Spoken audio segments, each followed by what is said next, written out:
Un gigantesque complexe industriel de traitement d'eau. L'ouvrage qui sort des terres ici au quartier Binza Ozone, dans la commune de Ngaliema, est simplement éblouissant. Avec une capacité de production journalière de 110 000 mètres cubes d'eau, l'usine n'est pas un édifice de trop. Sa mission, augmenter substantiellement la production d'eau potable qui jusque-là était largement inférieure à la demande potentielle des abonnés de la partie ouest de la capitale.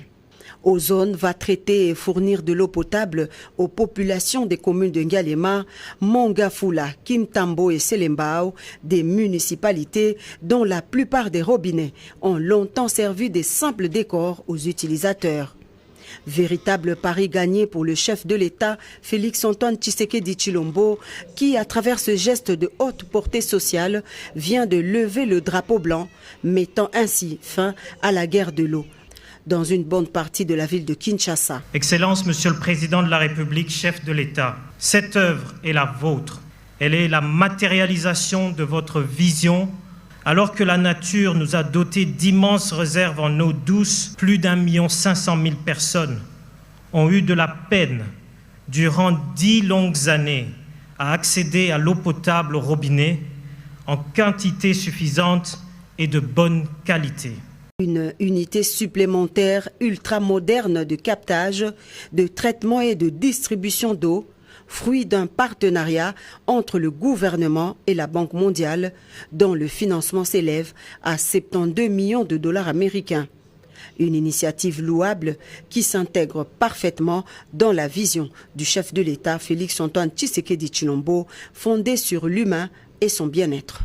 Au nom de la Banque mondiale et de son directeur des opérations absent du territoire national, cet investissement fait partie du projet de développement multisectoriel Résilience urbaine de Kinshasa. L'expansion et la croissance démographique de la ville de Kinshasa constituent un défi important à la fourniture de services urbains à ses habitants. La réalisation de cette première phase va desservir près d'1 500 000 abonnés. Elle a 3 fois la capacité de celle de Lemba Imbu qui donne 35 000 mètres cubes par jour. La Régie des eaux, maître d'ouvrage de ce vaste projet, s'est engagée à offrir à ses abonnés un service régulier et professionnel. Comme lors de la pose de la première pierre le 23 décembre 2019, le président de la République est revenu personnellement sur ce site pour couper le ruban symbolique de cette nouvelle usine qui vient s'ajouter aux 6 autres existants à travers la ville-province de Kinshasa.